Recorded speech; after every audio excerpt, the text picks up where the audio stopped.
Gentleman from Florida is recognized for 2 minutes. I thank the gentlelady.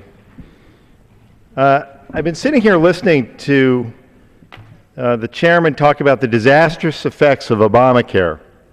Destruction, devastation, chaos. I want to read some Facebook messages that I received from members of the South Florida community this week.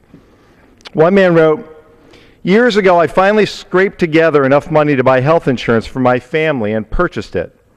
Months later, my wife had irregular bleeding and we went to see her doctor. He did a pap test and it came back normal. The bleeding stopped and life went on. Not long after, she began to bleed. Another pap test, the problem was finally diagnosed as cervical cancer. After that, I was contacted by my insurance company and told that it was a pre-existing condition.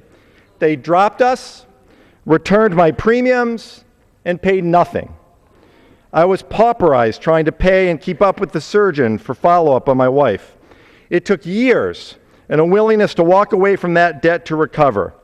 The very talented surgeon that saved my wife's life got mostly stiffed and the taxpayers picked up the hospital tab.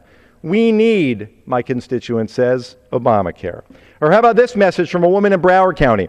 "I was never able to be insured except through a group plan at work. When I stopped working due to my health, it was impossible to obtain a policy. I had tried different companies but was rejected each time due to my congenital heart defect. I went uninsured for 3 years. Once the Affordable Care Act's pre-existing condition plan started, I finally got coverage through the pool. Unfortunately, I just learned that I need my 5th open heart surgery again and know that Obamacare will cover me, whereas no private insurer had agreed to.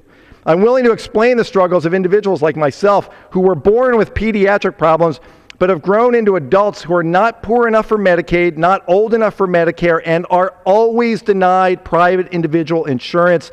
To deny care to those of us who were born with a medical issue that we did not choose to have is reckless, and it is reckless to exempt us from being insured."